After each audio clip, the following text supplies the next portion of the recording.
gonna be pretty slick. And then going up, so we're gonna add a bigger attic hatch with like a pull down, so you know, we don't need to be climbing up the little giant every time.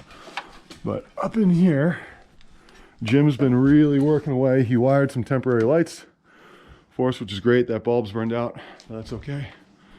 Yeah, so nice little attic space up here. Have that really cool window that's facing out towards the street. Really awesome.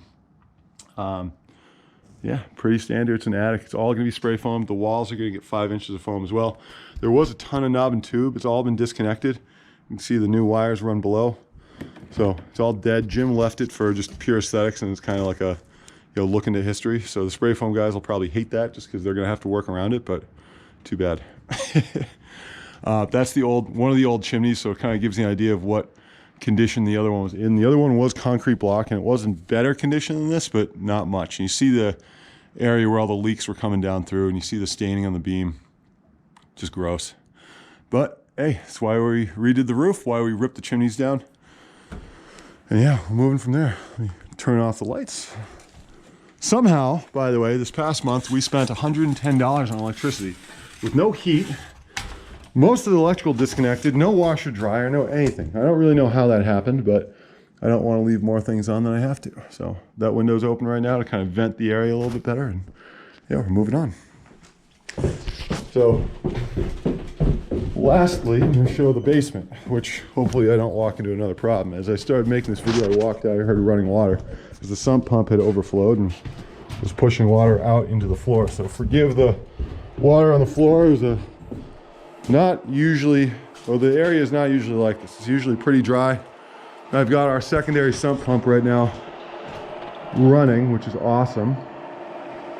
Yep, it's cranking, doing its thing. And yeah, so part of what we did the other day is we removed the actual waste pipe. So this came up right here and went right up to the ceiling. That was kind of in that area I showed you that I didn't like. We're moving it. The plumber's coming on Tuesday, so this is a very temporary fix to kind of just make it hopefully, you know, drain, as we had a ton of rain that came. So if we didn't have all this rain, this wouldn't have been a problem. But of course, you know, on the day we decided to redo all the plumbing, we had one of the wettest, wettest times possible. So again, basement is getting 5 inches of spray foam on all the walls as well, or maybe it's 3 in the basement. I think it is 3 inches of closed cell on the basement walls, and in the soffit as well.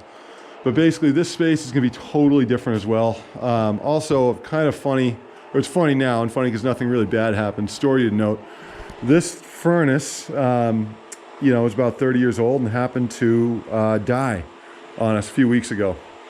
And you know, we haven't been living here.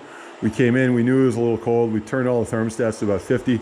Didn't realize how cold it was. We were burning some trees outside. Our friend came in to use the restroom, and she told me that the tank was frozen. So our pipes had frozen. We realized this had completely shut off. Wasn't operating smoothly. It could be cleaned and potentially repaired, but basically I've been told by a bunch of heating folks that it would give us maybe another year to 3, and then really we'd want to be looking at a replacement. So with that said, and with the problem with the chimney that you can see here, we've just decided to kind of bypass this option altogether.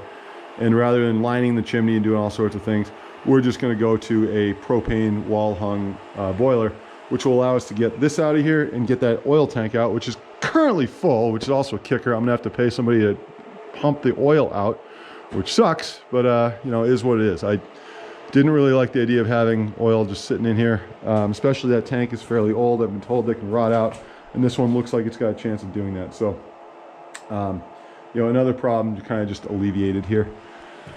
That's the countertop and the sink that was upstairs in the illegal 2 unit, so that's been removed. Also, this place is another kind of funny thing to note. Whoever plumbed it really did it. Hi, Axel. Thanks for coming down, buddy. Whoever plumbed it did it in a really crappy manner. They had run all the hot water for the sinks and the showers was coming out of the radiator line. So it's not potable water. It's not clean. Axel, get out of there, buddy. It's not clean. It's not safe to drink. It's not sufficient. It's not real. It's not a real solution. So was not thrilled about that. Our answer is we're going to move this chest. We're going to put a heat pump water heater right here.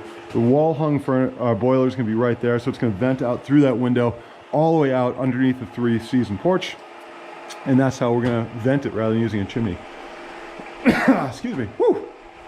And then the heat pump water heater is going to be right here, and that's going to run down, and the little condensate is going to go into the sump pump drain, and we'll be in good shape. And now the sump pump does not need to run right now, which is good. Most of the water's out, so I'll hang the cable. Oh, I mentioned the kerosene.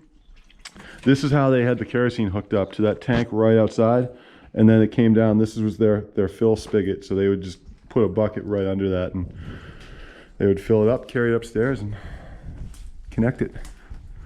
I guess it worked. And then this is where their coal stove had been, so yeah, that's gone. And then this is a crawl space, which is kind of cool too. So you actually get a little view of what was here, what is here. See if I have a better light in my pocket. I think I do. Basically, you can see here, this was the original plumbing for the house. We think the real original bathroom was right above us. So to give a frame of reference, what is above me is that kitchenette, dinette area where I said I want to put a wood stove. Maisie wants it to remain as a dinette or a little breakfast nook, which will be cute. So we're making our mind up still. In any case, that is one of the uglier, nastier pieces of plumbing I've ever seen. There was an open hole on top. So it was venting basically right into the space into the bathroom, which is extremely unsafe. I'm not sure how to close that. I stuck insulation in there for the moment just to kind of, stop it from breathing as easily. But plumber, again, is coming in 3 days. That's going to be one of the first things I ask him to address. But I cut this all out. So this was running all the way through there. I think Maisie's got some before and after pics, so I'll share those as well. But it was really, really, really gross. And yeah, we ripped out all the piping. What's going to go down here is there's going to be a vapor barrier that wraps around. And this whole area is going to get spray foamed with, again, 3 inches of closed cell.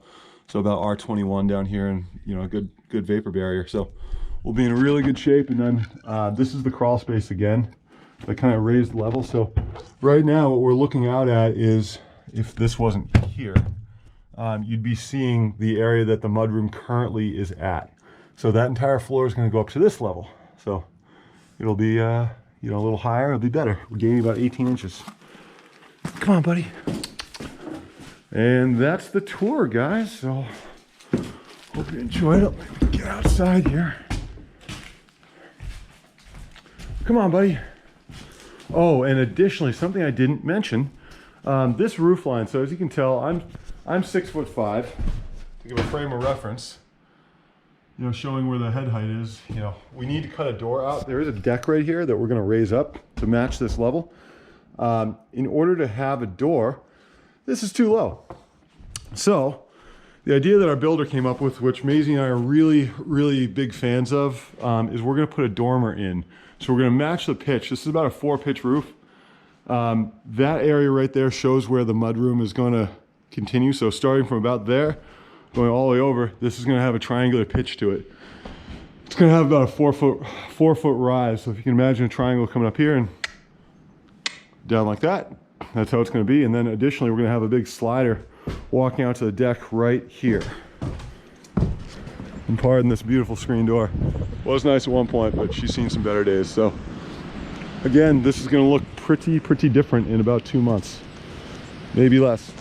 Everything's been happening way faster than I expected it to, and that's a good thing.